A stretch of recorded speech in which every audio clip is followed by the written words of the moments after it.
ভারতের পররাষ্ট্র সচিব বিক্রম মিশ্রি বলেছেন, বাংলাদেশের সঙ্গে ইতিবাচক ও গঠনমূলক সুসম্পর্ক চায় তার দেশ ভারত। ঢাকায় বাংলাদেশ ও ভারতের মধ্যে পররাষ্ট্র সচিব পর্যায়ের বৈঠক শেষে সাংবাদিকদের এসব কথা বলেন বিক্রম মিশ্রি। তিনি বলেন, ভারত বাংলাদেশের সঙ্গে একটি ইতিবাচক, গঠনমূলক এবং পারস্পরিক স্বার্থ সংশ্লিষ্ট সম্পর্ক চায়। ভারত ভবিষ্যতে একটি জনকেন্দ্রিক এবং জনমুখী সম্পর্ক বজায় রাখতে চায়, যে সম্পর্কের কেন্দ্রে থাকবে সব মানুষের কল্যাণ। তিনি বলেন, পরস্পরের জন্য সহায়ক এই সহযোগিতা আমাদের উভয় দেশে জনগণের স্বার্থে অব্যাহত থাকবে। আমি বাংলাদেশের অন্তর্বর্তী সরকারের সঙ্গে ঘনিষ্ঠভাবে কাজ করার জন্য ভারতের আগ্রহের কথা তুলে ধরেছি।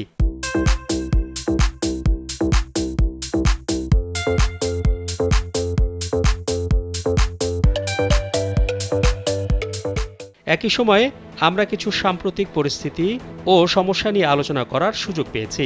ভারতের পররাষ্ট্র সচিব বলেন, আমি সংখ্যালঘুদের নিরাপত্তা ও কল্যাণের সঙ্গে সম্পর্কিত আমাদের উদ্বেগগুলো জানিয়েছি।